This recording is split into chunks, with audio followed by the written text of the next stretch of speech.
Hello everybody and welcome to another episode of Retro Odyssey. This time we have a special console episode with the SEGA Mega Drive. So I'm going to pass it along to Matt and he's going to introduce his console. As well as Adam and myself, we've also got Stephen and Ryan here. Hello guys. Hello. Hello. Hey guys.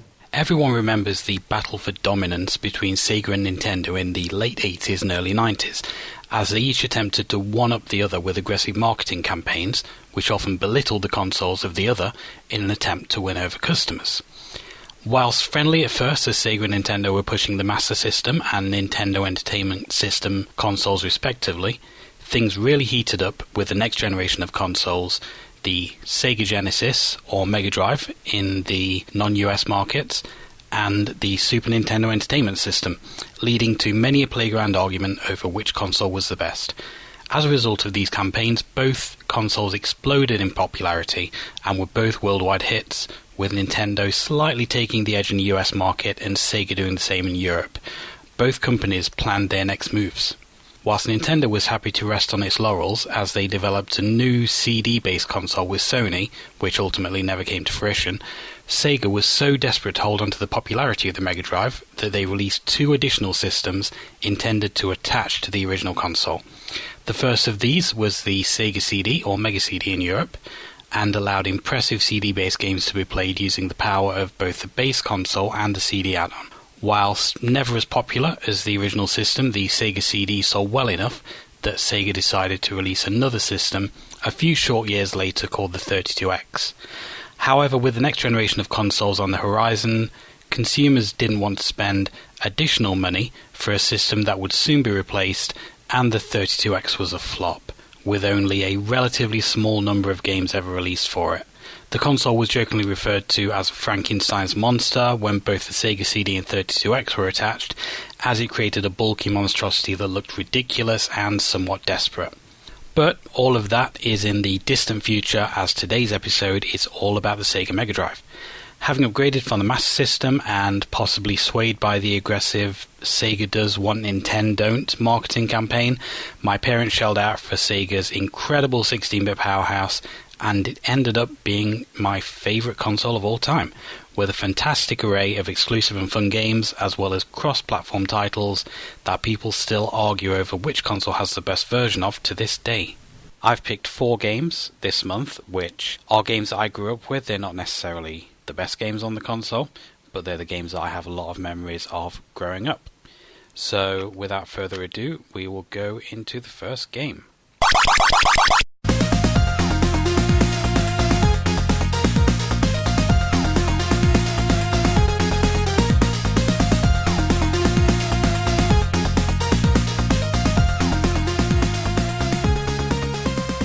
The first game that I've picked this month is Streets of Rage, which is a side-scrolling beat-em-up released by Sega in 1991 for the Mega Drive, and it allows you to pick between 3 characters, and it kind of like follows the Double Dragon formula. You just go from left to right, beating up bad guys, and it's quite a lot of fun.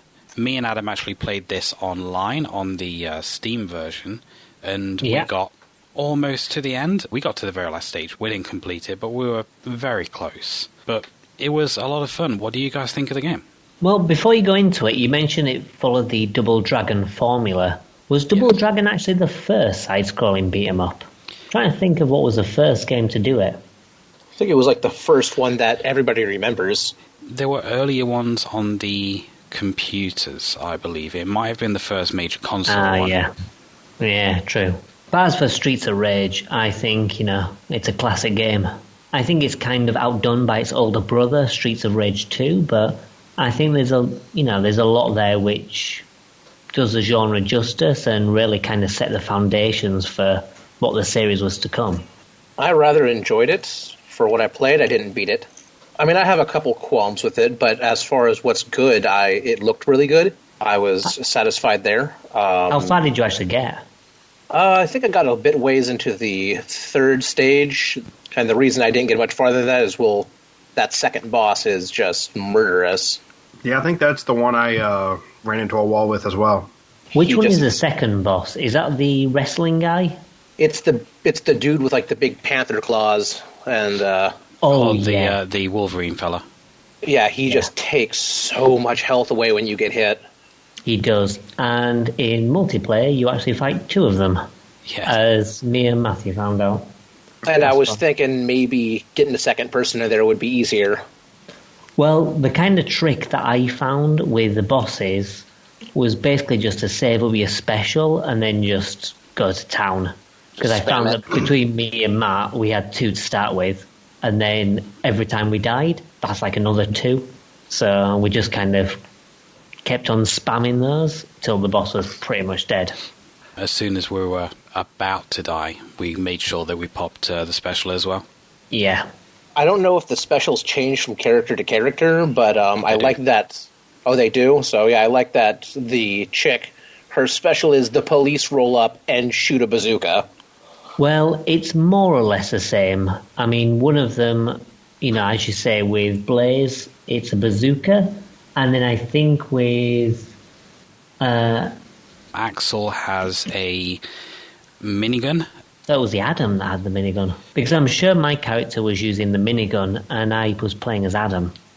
Oh, right, okay. So, yeah, that one has the minigun and Axel But yeah, has, I mean, they're all kind of variations on the same basic thing. I mean, they're effectively the same special, but with aesthetic variations. I mean, they're nothing really unique, but, they're kind of nice and cool to look at. Yeah, something that they didn't do in the second game, I believe. It was always kind of fun seeing the camera pan back and see the police cars zoomed in and doing that, and then zooming back and seeing all the damage that they caused. Well, what happened in Streets of Rage 2 is they replaced them with special moves. So instead of calling in the police, you've actually got special attacks that are superpowered, but, do a little bit of damage to yourself as a way to have a bit of a payoff, which, is probably better as a beat-em-up mechanic. But I still find a lot of charm in those police cars, especially like on the second to last level, you go up the side of a skyscraper in an elevator, as you normally find in these beat-em-up levels. And the higher you get, the crazier your special becomes, because it pans down the building, then left to the police car, and then it pans right and then all the way up again. It takes quite a long time, and it's pretty cool to look at, if a little silly. You sat there for like an hour waiting for this camera to pan. Yeah. But it's quite clever as well, because even though you've got these overpowered specials, the final stage is actually indoors, so the police car isn't actually able to help. So when you're going through this gauntlet of enemies and bosses, you have to beat them the old-fashioned way, which is kind of punishing. But for me, I think that the biggest thing with the game is the music. Oh, yeah. Did everyone enjoy the music in the game? Music is fantastic. Yeah, I thought it was pretty good. It's kind of cool because it's like these electronic beats, which you kind of don't really get in fighting games. Well, sorry, not fighting games, beat-em-up games. Normally they tend to go for like a, rockier kind of tune. But this goes for like electronic music, and it really fits the atmosphere rather well. And they actually continued it through the series. Yeah, because the aesthetic of the game is kind of like very neon and electronic, kind of 80s Gritty looking. streets, yeah. The music was done by Yuzo Koshiro and Motohiro Kawashima. Okay. And it has been released on vinyl as well, if you can track down a copy of that. What, for the original or for the second? For the original. I'm not sure if the sequels have received vinyl releases as well, but the first one definitely has. I remember seeing, I think it was Danny Libertson. I think he received it, and I saw a video on it. And I would imagine that the second probably has, because, the second one's quite famous for the music. But yeah, it's pretty good. I kind of like the whole aesthetic of the game anyway, to be honest. Like the music, the visuals. I think it all fits perfectly. Really nice character designs and sprite work and stuff like that as well. Yeah. Speaking of characters, who did you play as? I played as Adam, but you usually play as Blaze. I find that she's better, and I actually kind of misselected with Adam more than anything, but... I always choose Blaze, and I played as Blaze throughout playthrough as well. I also started off with Blaze, and, just so I could throat chop people. I tried a little bit with each of them, but I think I did the most with Blaze. Yeah, I find that she plays the best. She's got a little bit of extra speed, and she's got some cool moves. Like kicks and stuff seem to be pretty powerful. And I think Axel's just that little bit slower, and it feels kind of more difficult with him. I mean, he's obviously the iconic character from the series, but I think she's probably the best one in, like, all three of the games. I will say one thing I did not like about the game was the way that the enemies moved around. I think I know what you're going to say here, and I will probably agree. Some of them are super direct, and they'll go after you, and you can fight them, toe-to-toe like you're supposed to, but then some of them will just sort of do kind of like a loop around the stage. It's kind of because you're trying to catch up to them and intercept them, but if you miss, then you have to kind of wait for them to loop back around. Yeah, I found that a lot of them kind of back off, and when they back off, they go off screen, and you can't hit them off screen, so you just kind of have to move back to the other side of the screen so that they'll actually follow you and come back on again. Because if you stay to the side, they just won't come back on. Yeah. And, from what I remember, I think that's a problem with all of the Streets of Rage games. I mean, obviously, the game's kind of improved in quality with each one, so they were all strong titles. But I think in terms of enemy movement, that was quite a common issue. I think they improved it a little, but still, them going off screen is still an issue. It was almost like the exact opposite of its contemporary Final Fight, where in Final Fight, some of the enemies they're all aggro, and you get overwhelmed. So yeah, I get that. There's got to be a happy medium in there somewhere. One thing we notice as well is that when they go off screen, if you then trigger your special ability, it won't hit enemies that are currently off the screen. Yeah, I don't think it does. But all in all, I think it's quite an enjoyable experience. The good thing about the game is it's dirt cheap. Personally, I've got it on the Mega Games 2 collection, which has like 3 amazing games on it. It's got Golden Axe, Streets of Rage, and Revenge of Shinobi, which are all classic titles, and you can pick that up for less than a tenner. So it's one of those games that's nice and fun to play, and you can pick up for next to no. Yeah, there's a collection on Xbox Live that's Streets of Rage 1, 2, and 3 that they gave away for free a few months ago. I don't think it's that expensive. Oh, yeah, I bought it on Steam, and I think it was 99 cents or something, so I think it's pretty cheap to pick up. They also, I'm assuming on PlayStation as well, it's like the Genesis Classic something collection. It's like 50 classic Genesis games, and it includes like all the Final Fight games and Revenge of Shinobi and all that. Like all the big ones. All the Final Fight games? Do you mean Streets of Rage? The Streets of Rage. Final Fight was on the Mega Drive. Oh yeah, all the Streets of Rage. Yeah. Is on pretty much every single compilation that's been released for the Mega Drive, because it is, outside of Sonic, I would say that Streets of Rage is probably the most iconic game for Mega Drive, and one that people think of straight away when you say Mega Drive. Yeah, maybe not the most iconic game, probably the most iconic series, because I think because people go for the second one, but honestly, I find that with Streets of Rage 1, even though it's not as good as Streets of Rage 2, I think it's still enjoyable enough in its own right that it's still kind of worth playing from time to time, even if normally you would go for 2 or maybe 3. And there's also a 4th one that has just been announced last week. Yes. Oh, yeah. It's done by the same people that did the Wonder Boy remake, so the graphics look fantastic. I really like the art style, and if it plays as well as Wonder Boy, then it should be really good. For some reason, they've only decided to have Axel and Blaze as the playable characters. I don't know, maybe they're all, because it's only the reveal trailer that we've seen so far, which shows very little. So maybe it's just centered around Axel and Blaze, because they're the 2 characters that are in all 3 of the games, and maybe there'll be unlockable characters like there were in other games. Like, I mean, in the 3rd one, you can unlock a few characters throughout the story. So maybe they're going to go that route, where you start off with the main 2 and then get more. Yeah, maybe. We'll see. It's still early days, but I'm quite excited. I just hope that they kind of add a lot more, because the brief bit of gameplay kind of looked like every first level from a Streets of Rage game, and it included like enemies that we've seen before. I'm sure there will be new stuff. I'm sure it's just like old characters just to, get people excited and stuff. Yeah. And I'm sure that was intentional as well. Yeah. I'm sure it is. I don't think they're just going to rehash like all the environments and all the enemies just completely, because that would be an anticlimax, but I've got high hopes for it. To be honest, the main thing for me is that Sega's, releasing something from an old franchise that isn't Sonic.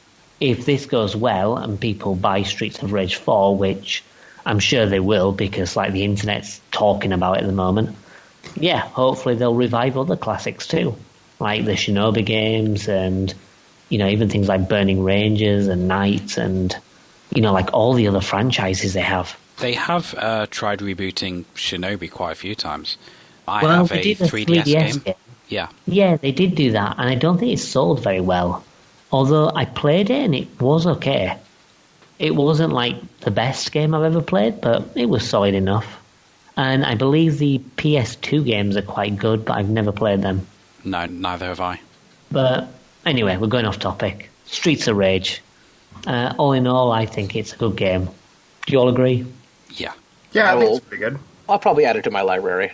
Fair enough. Well, as I say, like with your new Mega Drive, Ryan, I would get the Mega Games 2 instead, just because you've got 3 great games. Right. But do what you want. It's your Mega Drive. Or Genesis, or whatever the fuck you call it. We just called it a Sega. Or Sega if you're Australian. Or if it was my parents, it was a Nintendo. They were all Nintendo. Everything's a Nintendo, yeah. Alright, cool. So, what have you got next in store for us, Matt? We'll take a quick musical break and then we'll jump into that.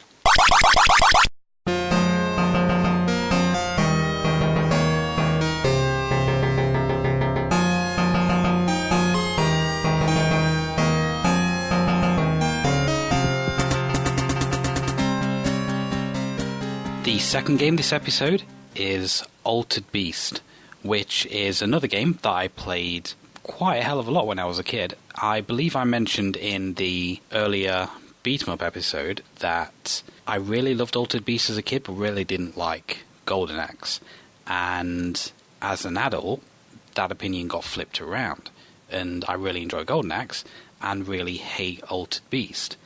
I put it in this section because it is one of the games that I grew up playing and spent a lot of time on, but I really, really do not like this game. I don't think it's a good game at all. It was a arcade game to start with, and it came to the Mega Drive. It was actually the very first pack-in game for the Mega Drive before they started putting Sonic in. And I just can't help feeling sorry for the people that bought a Mega Drive and then got Altered Beast to play, because it is to me such a dire game. What did you guys think of it? Well, is it strictly I was kind of thinking about this. Is it strictly a beat-em-up game? Because, I mean, it's sort of a beat-em-up game, but it scrolls along with you, and it kind of feels a bit like an action platformer, a bit like a beat-em-up. Truth be told, it's more of a beat you up. Well, yeah. I would class it as a beat-em-up, just a shit beat-em-up. It is very basic. Yeah, I mean, to be fair, it was a very kind of early title, and it was adapted from the arcade, so I can understand it being very basic. But, first of all, kind of have to get this out of the way, but rise from your grave. That's the best part about the game. I was actually surprised at the clarity of the audio, I think that one of the things that kind of pulled me in as a kid was like the speech in the game and the boss kind of like taunting you. That and the beast animations were the kind of things that I think kind of like sparked my imagination, and that's why I enjoyed it as a kid. It is an interesting premise because, as you say, it's a beat 'em up, and then you gradually gain extra power, and you get bigger and stronger until finally you turn into an animal. Although it's weird because, like, you turn into a wolf, like, I think 2 or 3 times, and then there's a twice. bear and then a dragon. Is it the first and last levels that's the wolf? First and last of the wolves, yeah. Yeah. But yeah, you turn into a bunch of different animals just randomly, and there doesn't seem to be any rhyme or reason to it. It's not like it's thematic for the level, it's just, now I'm going to turn into a dragon for whatever reason. I do like how, as you gain your little power-ups, at first you're just kind of a dude, but then you're kind of like a strong guy, and then like like you rip out your shirt and everything. like the blow out your shirt. You're just like well-defined abs and massive shoulders, and then you just turn into an animal. It's like, oh, whatever. Yeah, I think that the premise is generally kind of good. I really think that power-up system is very satisfying. I think every time you collect one of those power-ups and your sprite gets bigger and stronger and you're doing more damage to things, I think that's a very rewarding kind of feeling. But I do think it would have worked better as a platformer, though. Yeah, I do agree. I think that the format of the game was probably what lets it down a bit, because I think that it's okay for the first couple of levels, and then after that it just gets so overwhelming that it kind of starts to spoil the game a bit. I mean, that's probably its arcade roots showing more than anything, but adapting it and reimagining it as a platformer probably would have done the game the world of good. I mean, I didn't hate the game, and I played the mobile version, so that's saying something.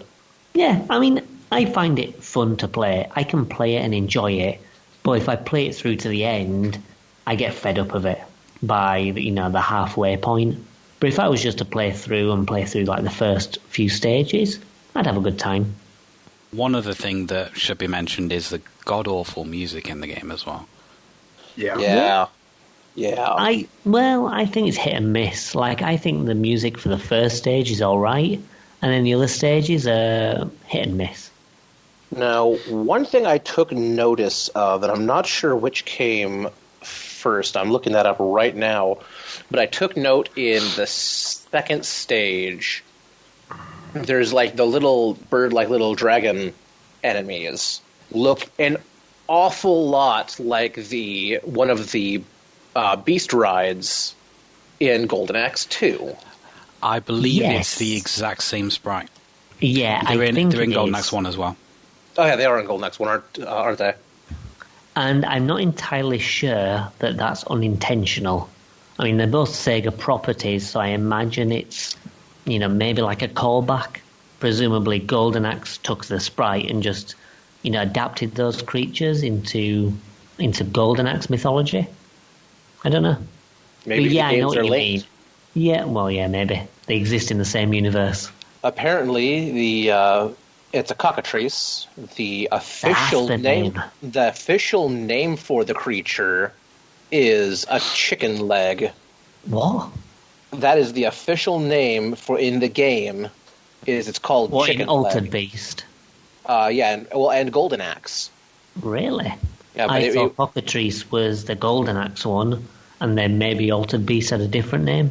I think it's just everybody calls it a cockatrice because that's what it's supposed to be, but when it translates about to the Japanese, it's apparently chicken leg. So Interesting. that's a thing. But yeah, it did appear in Altered Beast first, and then it became a rideable creature in Golden Axe.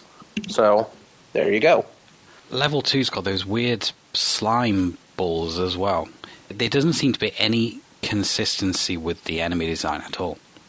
Well, yeah, I mean, like I was saying with the transformations, they just seem to be whatever. And it's the same with the bosses as well. I mean, for me, I think that the levels are just kind of there. I like the power-up system, but the levels are kind of just eh. But the big highlight is the bosses. Like, the bosses actually have a bit of imagination and they actually have proper patterns to fight. But they're just kind of random things. Like, he turns into a big slime creature at one point, and then the final boss is like a rhino. And it just makes no sense. You'd have thought his final form would be his true form, maybe. But it's just stuff. But yeah, so how far did everyone get? 3 minutes.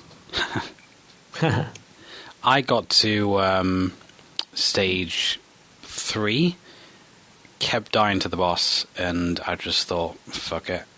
I wasn't having Which one is the fun. stage 3 boss? It's the where you're a dragon? No, that's the fourth one. The third level boss is this weird snail-looking thing with a dragon's head. Yeah, it's what I was thinking of then. I thought you fight as a dragon, but I'm wrong. But yeah, I know exactly what you mean. That boss is Interesting. Ryan, where did you get to? I got to the level 2 boss and got my ass handed to me, and I thought, you know what, I can do this. And I got about halfway through stage 2, and then I went, nah, maybe I can't do this. Yeah, it's not the easiest of games. Especially on a phone. Yeah. Steve, how far did you get? Just on the first level, was it? Yeah, first boss. All right. It was a weird one, too. Yeah. One of the strangest bosses is it's kind of like a pot-bellied dragon that shoots fire out of its belly. It's a really weird kind of concept for a boss. It's just floating in midair. Yeah, I think I'll say that's the issue with Altered Beast is, like, the design is just stuff. There's no kind of consistency or anything. It's just, there are things. Beat 'em up. The only boss that I found visually interesting, personally, was the big plant with all the eyes. Yeah, that one was cool. To be honest, I liked all the bosses. I enjoyed fighting all the bosses to varying degrees. That snail thing is probably the worst one of the lot. But, yeah, for me, I think the thing that spoils it are the levels. Because, like, after, like, level 3 or so, they just start getting quite annoying more than anything. Like, the last level is just mayhem. In terms of, like, visuals for the level as well, the background of the levels just seems so uninspired and dull. Graphically, it's not a great game anyway, but it just looks terrible. Yeah, I mean, obviously the graphics aren't going to be great because it's like, I think it was a launch title. Yeah. But, still the aesthetic design is a bit questionable. To be honest, I kind of think the thing with Altered Beast is, like we were looking at with Streets of Rage 4, I think that the Altered Beast series would kind of do from a proper remake. I mean, not like the one that I think Sega tried to remake it a while ago. Yeah, I think if they gave it to a different developer, like they did with Sonic Mania, for example, and someone with fresh ideas, I think you could potentially do something with the franchise.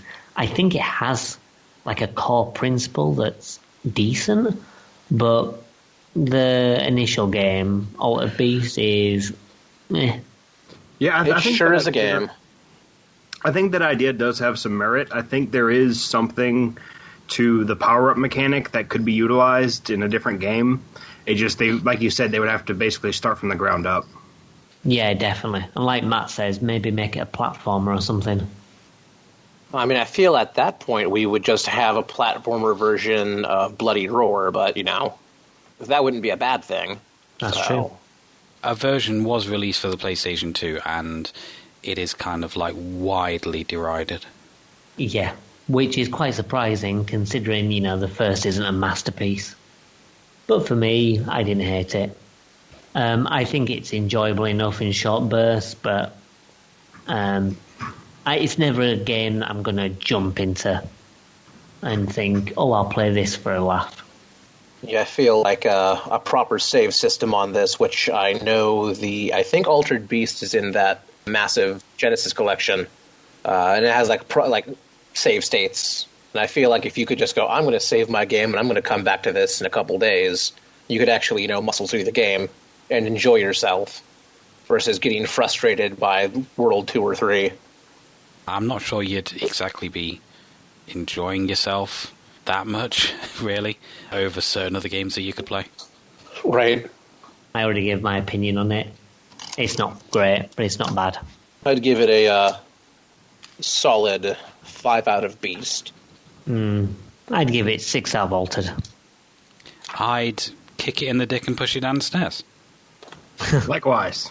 Nice. That's the spirit we're looking for. Right, okay, well, let's get that one out of the way and move on to something hopefully a little bit better. But I think I know what's coming up next, so maybe not.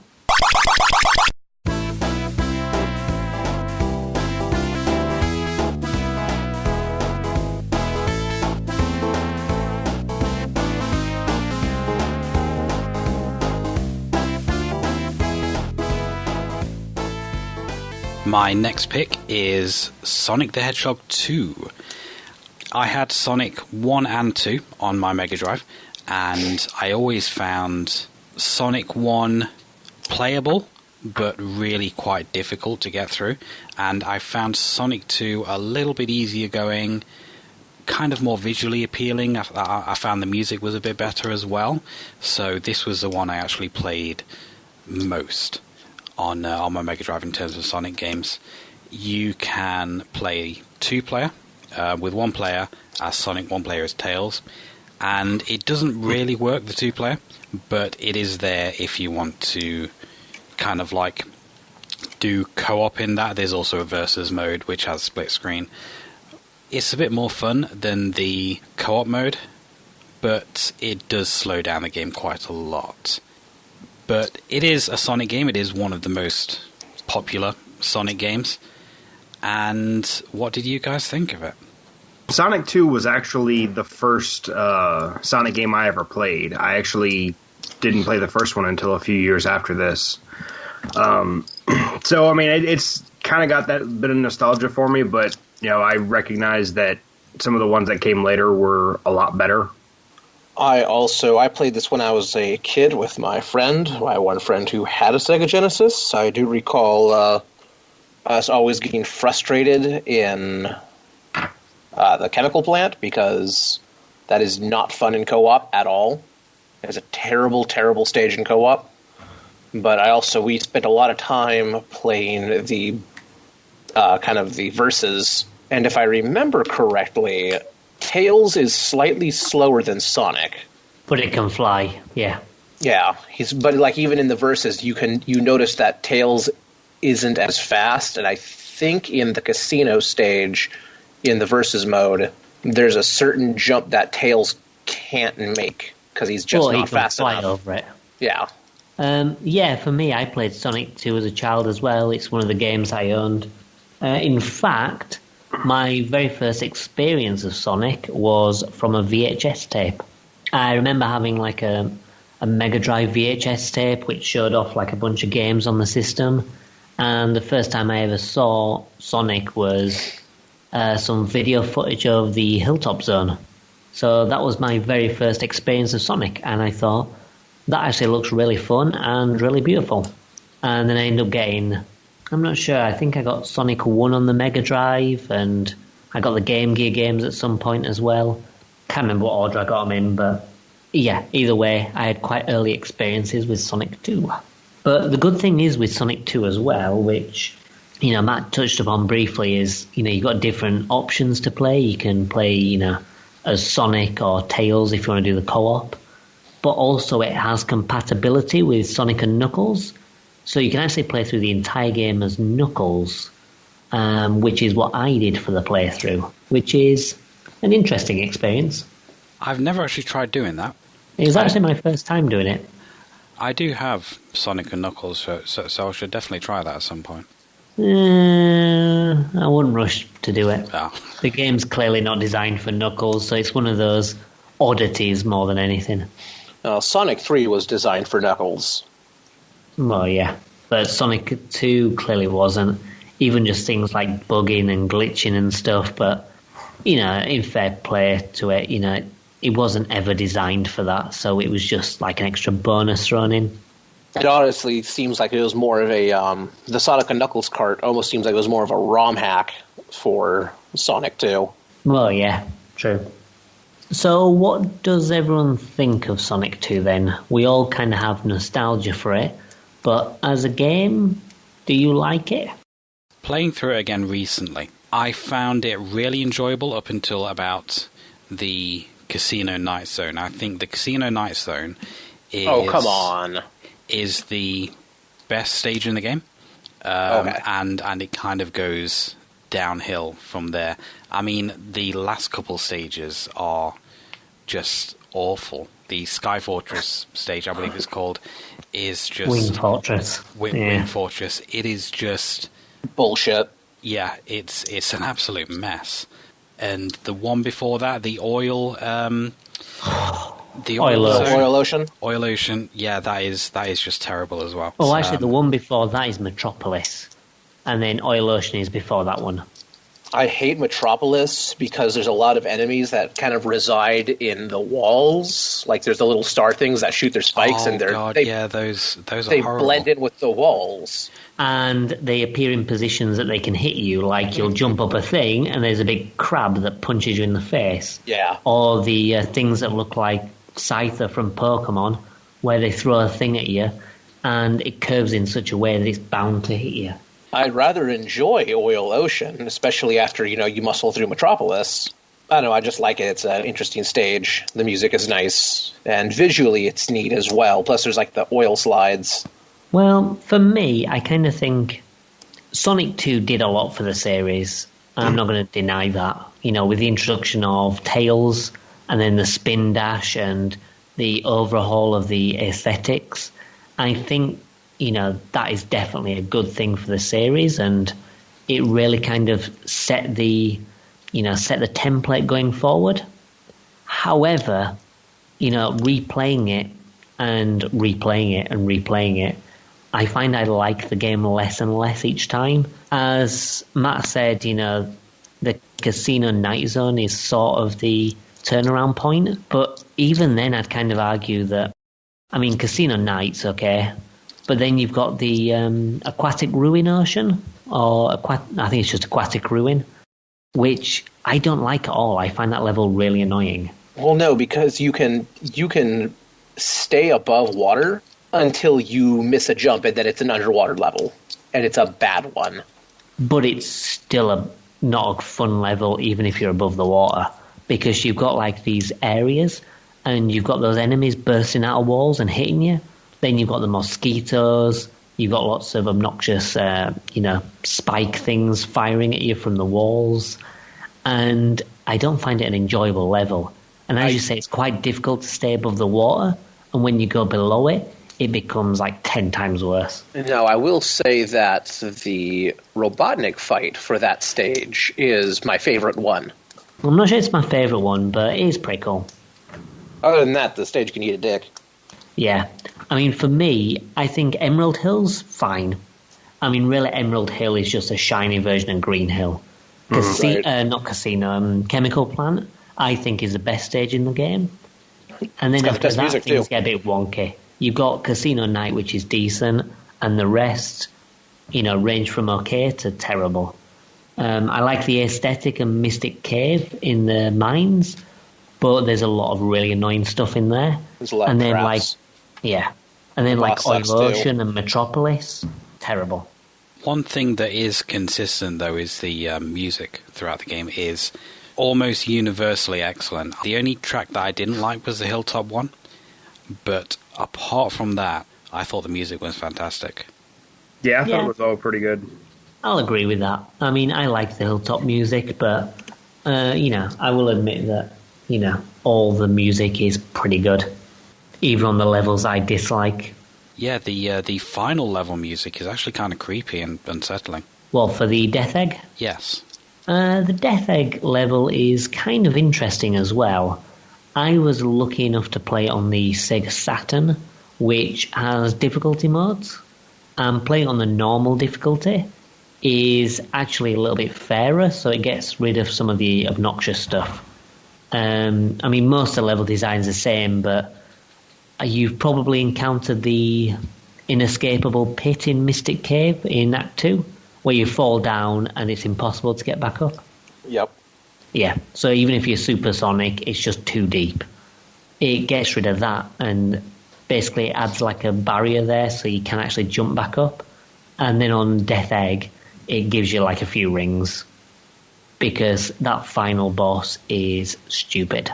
It's kind of like they wanted to put so many things that could kill you in that. It's kind of like you've got platforms, great, but the platforms have got spikes on the bottom. And those spike platforms will float around into other spikes, and also there's a laser. Oh, no, I'm talking about the final boss, the Death Egg, where it's you fight against Metal Sonic and the Egg Robot. I may be remembering it wrong. I only played He's it got like a spiked glove, and he's stomping around, he's jumping up, he's firing his glove. Oh, yeah, the one I'm thinking of is the boss before that, and then you do... Oh, Metal yeah, Sonic. the one before that's pretty bad. Yeah, and then you do the Metal Sonic. And then the last one is Robotnik in his big mech suit, isn't it? Yeah, but you have to do Metal Sonic and the Mecha Robotnik back to back. Yeah. I mean, Metal Sonic's quite an easy boss, but the Mecha Robotnik, the Egg Robo, is just something else. His weak spot is so tiny, and there's so many like instant death parts to his body. Yeah, because he shoots his fist at you, and he just seems to just hit you wherever you are.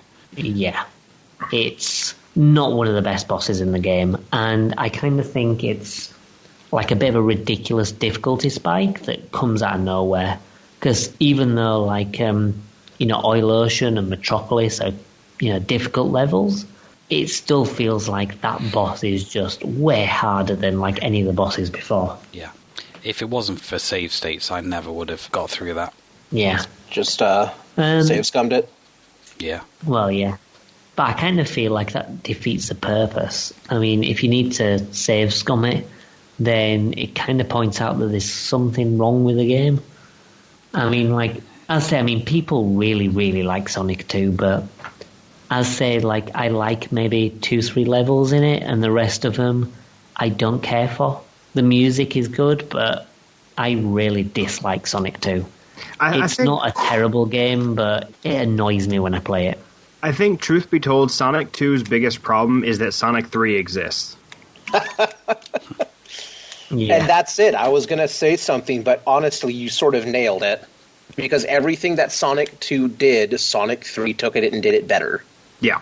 It did the stage design better. It did the music better. Maybe not as iconic because it's not Sonic and Tails, but it just did it better. I've never actually played Sonic 3. Oh, well, you're missing out. Well, have you're you ever going played to Sonic at some point. Mania? Yes, I have. It's basically like that, but back in the 90s. I mean, it's one that I don't actually own on cartridge, but I've got it on compilations. Well, Yeah. it's in our list, so you'll play it at some point. Cool. So did you... Oh, yeah. The other thing that I haven't mentioned as well are the special stages. Now, that's something that I think is quite cool in concept, but is actually more annoying than not. Because you play the first 2 or 3 and you think, yeah, this is fun. You've got to collect these rings and avoid, like, spiked bombs in this half-pipe. And it's, it's neat. And then it gets really, really hard.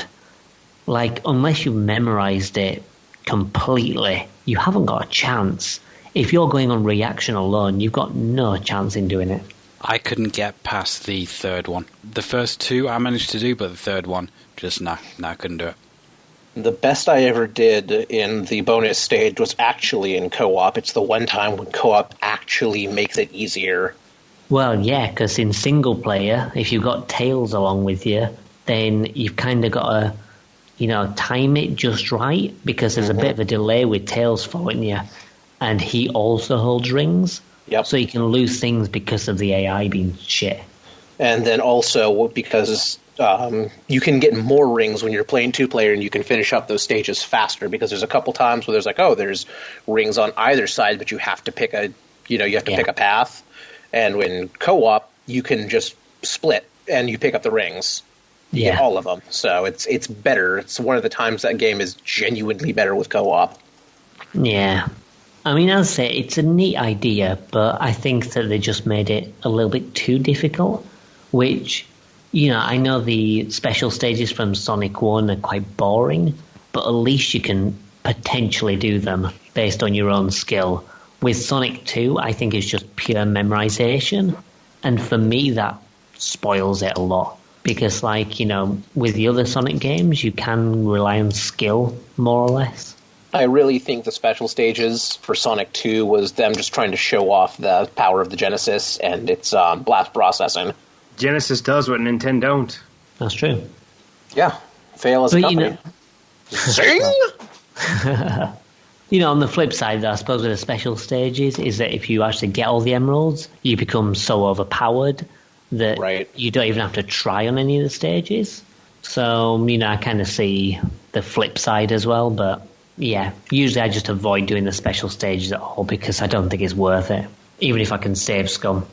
I give Sonic a go out of fast, so I would just rather play literally any other Sonic game to Sonic 2.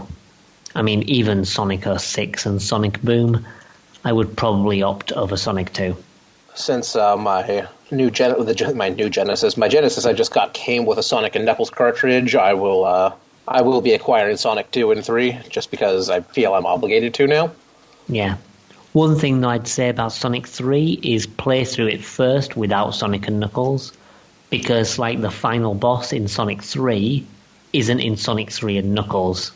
So you're actually missing out on a bit of content if you don't do that. Right. And it's the best boss in the game, which is a bit annoying, but hey-ho. Doesn't sound too bad. Right, so did you all like it? I didn't, but what about you guys? I definitely enjoyed it. I believe, looking back on it now, maybe Sonic 1 is the better game out of the two. But it's certainly really enjoyable, at least up to about halfway through. Yeah. I think Sonic 2 managed to ride the hype train for what now? Going on 30 years? Or yeah. No, not 30. It's however long it's been. It came out in 92. 92, so 26 years. It's rode the hype train. If you say Genesis or Mega Drive, the first thing people think of is Sonic 2. Yeah. And it honestly, while I don't think it's a bad game, I really don't think it deserves the pedestal it's put on. Yeah, I mean, people say it's like the best Mega Drive game, and I don't even think it's close. Vector Man is a much better game. Yeah. One thing finally to mention is, as I say, I was playing it on the Sega Saturn, which actually includes difficulty modes, and it's quite an interesting thing, so I'll touch upon it. But the difficulty modes, normal mode makes a few slight tweaks to make it a little fairer in places, but then easy mode is for like a quick playthrough. So you actually play one act from each zone, and the bosses only take 3 hits to kill, which makes the game like substantially quicker and substantially easier. You know, it's a bit too easy, some might say, but it's one of those things where if you want to experience the game and you're finding the game a bit too difficult, that's always another option. That's kind of neat, actually. Yeah, it does that with all the Sonic games. And then you've got the compatibility with Sonic and Knuckles as well. You have time trials. It's got quite a few different tweaks. If anyone has a Sega Saturn and you're interested in the Sonic titles, I'd recommend picking it up, even if you're on the Mega Drive versions. Does it cut out that one bit in Chemical Plant 2? You know which bit I mean? That horrible bit. Yes, on normal mode, it adds in a couple of solid blocks for you to jump on in between. The bit with the rising water. The bit with the rising water. Yeah. It adds a couple of blocks in between the moving platforms just to make it a little bit easier to get up. Although, to be honest, because I'm so used to the normal way, I actually find that more difficult because I try and jump the normal way and jump into a block and fall. So I imagine most people would find it easier, but for me, it just gets in the way. But yeah, it does tweak a few things like that that are just annoying. Neat. Yeah.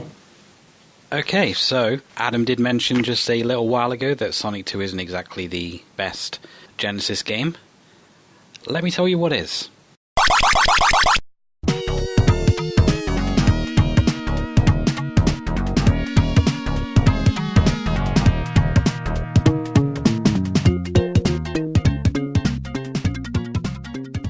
My final pick for this episode, and my personal favourite Mega Drive game, is Wiz and Liz, the Frantic Wabbit Rescue, which I am not saying out loud ever again. It was released by Psygnosis in 1993. It's kind of a platformer, but it's also kind of not. It's something of a collectathon. Basically, all of the rabbits have been kidnapped. Rabbits. I'm not saying wabbits. All of the rabbits have been kidnapped, and you play as either Wiz or Liz, who are wizards, sorcerers, whatever, and you have to go around and save them all, basically. You have a hub world where you can mix various fruits into kind of spells, and they all do different things, and then you've got another world where you can just go around collecting rabbits. It's a difficult game to describe because there are so many simple mechanics, but there are so many different kind of simple mechanics that all kind of like work together. And the game has a lot of variety in that way, but trying to describe it and trying to get like an overall description of the game across is really quite difficult. Yeah, I'd say that the core gameplay mechanic is sort of like an arcadey thing, like, you know, your traditional... Is it Mario Brothers, the original one, where you're just like in that area and you're bumping off the enemies? Yes. Yeah, I mean, it sort of reminds me of that in a way. You've got like a looping kind of area where you've got to do your objective and you've got to collect the letters, basically, as you know, save these rabbits. So that core mechanic is like an arcadey style thing. But as you say, there's like a lot more to it, so that doesn't really do the game justice. Yeah, basically you have a timer that counts down, and as you rescue the rabbits, there's like a word at the top of the screen that you have to fill in, and the rabbits will drop letters. So you collect the rabbits, collect the letters, and once the letters have been all collected, the rabbits then start dropping fruit and extra time. And if you get a certain amount of the fruit, then that will add it to your hub world and you can make spells with it. Yeah, it's a weird one. It's a really weird game, but it is one that I have a lot of fun with. It's very, very odd. Also, I was taken aback about how fast you move. Like you haul ass. Yeah, and they're not exactly like young are these wizards, and you've seen them doing like somersaults and sprinting. Yeah. Honestly, this game reminded me of what it's like to control Sonic more than Sonic 2 did. No, but for real though, that's what when I played it, I'm like, wow, this is another Sonic game. But it works well because it never feels like you're thinking, right, okay, there's another rabbit this way, I've got to walk all the way back here, because you move so fast that you just kind of clear the level in like seconds. I did rather enjoy the music in this game. The music throughout is like really Pretty enjoyable, jolly, and it's fun. It's clean. It's like because visually the game is nice too, and usually on a lot of just games in general, you'll see where they'll dump individually, they'll dump their power into the visuals, or they'll put in nice clean audio, and this kind of sported both. Yeah, I mean, visually, it's very much a Psygnosis game because, I mean, Psygnosis did Lemmings, didn't they? Yes. Yes. Yeah, and the art style very much reminded me of Lemmings. It's incredibly colourful. There's really nice sprite work. Yeah, really soft-looking letters as well in that kind of, I don't think it's Comic Sans, but it's that kind of font where it looks, round and happy. All of the fruit as well looks really happy because they've all got faces. And all the fruit just looks like they're loving it. You keep saying bright and happy, but I would just like to point out that the first boss, which is some flower, the mad flower or something like that, Yeah. is horrifying. Yeah, all of the bosses are horrifying in a cartoony way, but in a really unsettling way. It's just it's sort of like Cuphead in that regard, where the bosses are kind of very happy looking, but also kind of weird. Also kind of in a Contra-y way. Like you shoot the eyes out of this. Well, you end up just shooting the whole face off the flower. Yeah. And it's really disturbing. Also, the rabbits will explode eventually. Yeah. Yeah, they do. And that's also a little horrifying. I don't think they explode on the lowest difficulty, but I think on the second difficulty upwards, they can explode. If you wait too long, they'll start flashing and they'll blow up, and it's just like, Jesus. But it's kind of weird, really, because you've got the main gameplay, which is like collecting all these letters and stuff, and then suddenly you're thrust into like this boss fight, and you're just spraying all this magic at them, and as they're ripping out the eyes from its sockets, and tearing these bosses a new one. And then you'll get the odd mini games where the mini game I found was you have to throw tomatoes at people who are in stocks. There you go. And it's like, what the hell is wrong with this game? It's just a lot of different things kind of like thrown into a pot, and through the unification of a visual style and the music, it kind of brings it all together, and it just works. Really, Matt? Were these thrown into a pot and mixed together like some sort of witch's brew? In terms of the way that you mix the spells, generally in the lowest difficulty level, you don't really need to worry about it too much. But from the second difficulty level upwards, you kind of need to strategize quite a bit. You kind of need to know what all the fruits do and kind of like buy and sell certain fruits, because you have a shop that you can open as well. Buy and sell certain fruits to give you certain effects and give you more time on the timer, or open up bonus levels that will give you extra stuff as well. There is kind of like a whole strategy element to it that if you've only played the lowest difficulty, it really doesn't play into it that much. But by the time you get to the hardest difficulty, you absolutely need to know what every fruit combination does, and you need to use them well to get through the game. I think this is the kind of game that, would benefit from having when you're a child. One of those games that you replay again and again, and then you're just discovering more and more stuff. As you say, with like the fruit combinations, and as you play the higher difficulties, you get access to more bosses and more things. And it's just something that you gradually unravel the layers of, which I think you'd appreciate more as a child and discovering those things, rather than now where it's just like, okay, I've beaten this game, and then it's like Ryan saying about throwing tomatoes at guys in stocks. I'm like, oh, I didn't get this, what the hell? Yeah, my original copy of the game still has my little handwritten notes of all the different spell combinations. That's actually kind of great. I think that time investment really would do this game like a lot of justice. Yeah, like I said, you do need to know the combinations if you're going to get far in the later difficulties. Yeah, definitely. It's definitely a player's guide game. Well, I'm not even sure, because how would you do a guide? It's just like run around, collect the rabbits. You'd only really be able to get like tips maybe for the maps, spells. I suppose. Yeah. Considering how many fruit and vegetables there has to be a solid 24 combinations. Oh, way more than that. Yeah. So what do you think, Steve? I actually quite liked the game. At first, I was really confused. I didn't know really what was going on. But as I worked my way through the levels, I kind of got a feel for it, and ended up enjoying myself quite a bit. Yeah, that was basically my experience, too, was I didn't know what the hell I was doing. I had no idea what my goal was. I mean, it sort of hands you what you need to do, and I guess that's the point of the apprentice level that they throw you into, is it just kind of like, here, we're going to throw you out into the world, spread your wings and see what you can do, and then you go like, oh, there's a ton of stuff I can do. And now I'm throwing tomatoes at people in stocks. Yeah. I'm not going to get over this. That was so unexpected.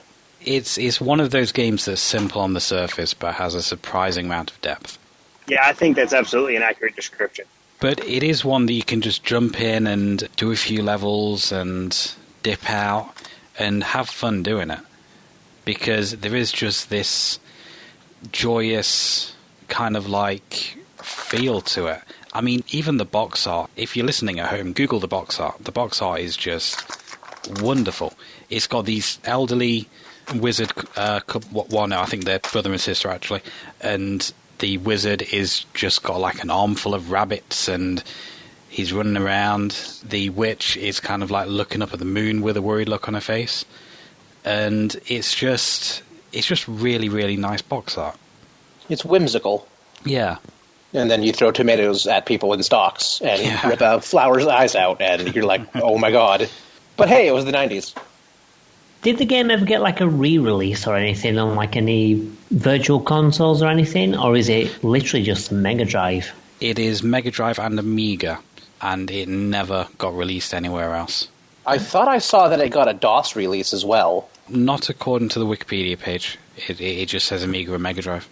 But it's not particularly expensive to get a hold of if people are interested in picking it up.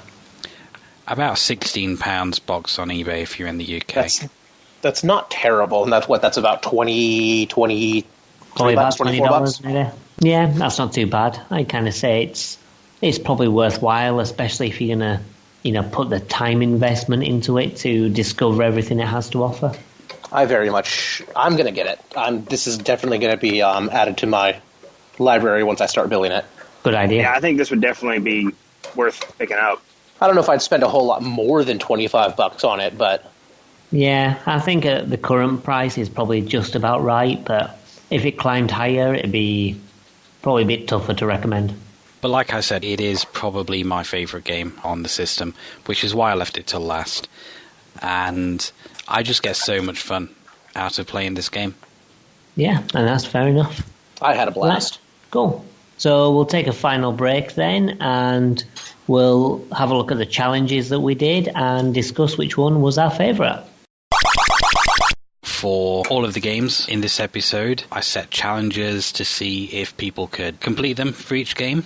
For Streets of Rage, the challenge was to find the infinite loop, which is a challenge that Adam suggested.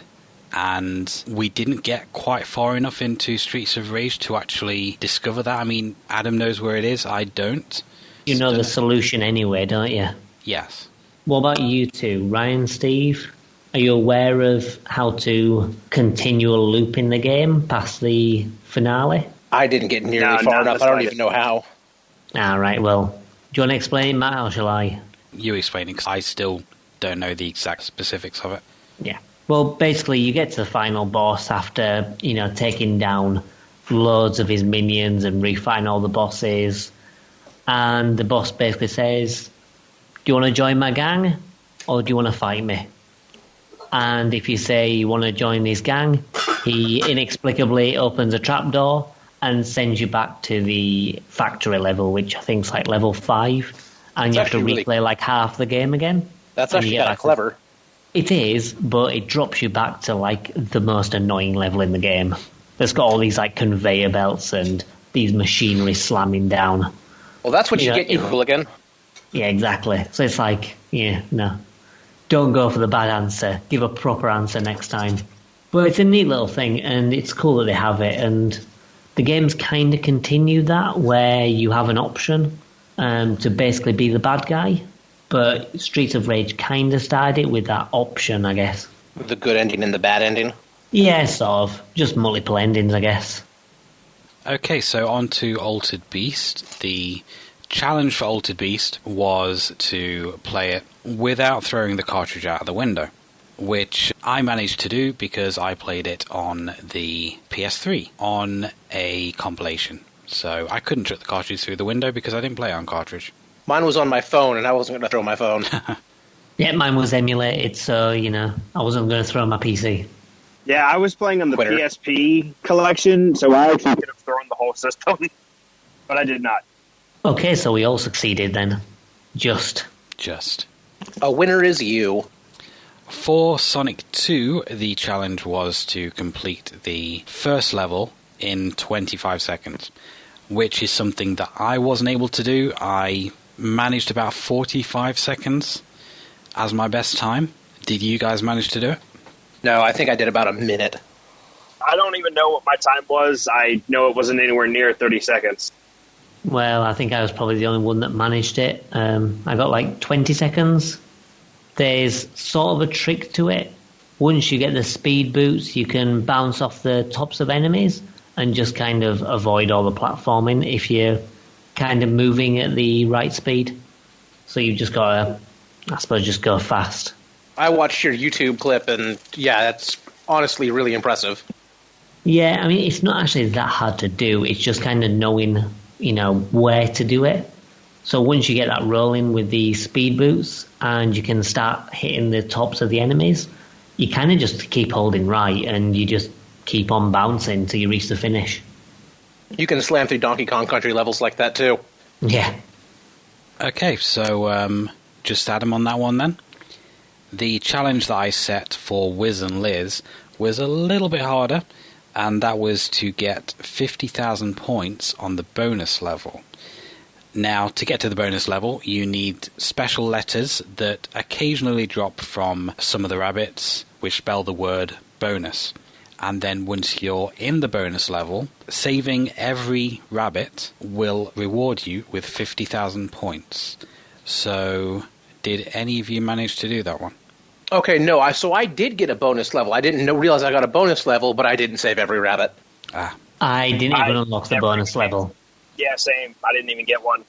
I managed to get like a couple of the letters, but I got it by mixing fruit, and I didn't actually find any inside any rabbits. And because you can't re-enter the levels, I kind of found that I was limited to, unlocking the letters. I could have replayed the game to try and see if I could do a little bit better next time, but I couldn't be bothered, to be honest. So I never even got to the bonus level. I've done it before, but I wasn't able to do it on this particular playthrough, just because I didn't find all the letters to enter the bonus level. Yeah, I think that's probably the hardest part. Well, for me. Yeah, but I mean, still, even without doing the challenges, I think we all had fun with the games for the most part, apart from Altered Beast, which is shit. And Sonic 2. So, what was everyone's favourite game? Adam? Well, for me, as I say, I didn't really care for Sonic 2 and Altered Beast, even though I think's okay, isn't the best. So it's kind of out of Wiz and Liz and Streets of Rage. And I'm going to have to give it to Streets of Rage, to be honest. But I do know that most of that is probably down to nostalgia.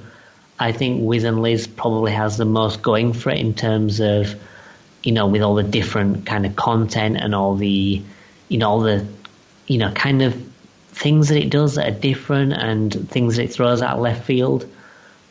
But I think Streets of Rage is just a solid beam-up title, and I always have fun playing it. Yeah, that's fair enough. Ryan? Well, it was Wiz and Liz, no contest. Sonic 2 holds a lot of nostalgia for me, but at the end of the day, it is just nostalgia. And with Streets of Rage, as fun as it is, I've played Final Fight first, and that's just kind of... Now I have an opinion, and I felt that Final Fight was a better series. And Wiz and Liz was so odd and fresh that I immediately, as soon as I realized what I was doing, I basically just fell in love with it. Yeah, cool. A man after my own heart. Stephen? Yeah, I'm going to say Wiz and Liz, too. I am not a huge fan of beat-em-ups. I've never been very fond of them. And like I said, Sonic 2 mainly suffers by, the existence of its sequel. So yeah, I think Wiz and Liz is definitely the clear winner for me. Okay, awesome. I honestly thought that you all would pick Streets of Rage, but I'm pleasantly surprised that three of us enjoy Wiz and Liz the most out of this lot. So yeah, I mean, it's a testament to how good the game is, I guess. Because, as I say, it was pretty close call for me too. Yeah, and the fact that no one really knows about the game is just a crime. Well, it's good because it keeps the price down. Aye. Let's hope we don't raise the price. Well, yeah, buy it quickly while you can. Okay, so that was everyone's favourite game. I will now pass back over to Adam to lead us out. All right, well, thank you very much, Matt, and those were some interesting choices for your favourite console. Next time we're going to go into something a little bit more traditional for us, a themed episode. I'm not going to give it away, so you'll have to stay tuned next month to find out what that is. All that's left to do now is say goodbye to everyone. So Ryan, Steve, Matt, bye-bye. Until next time. Bye. Goodbye.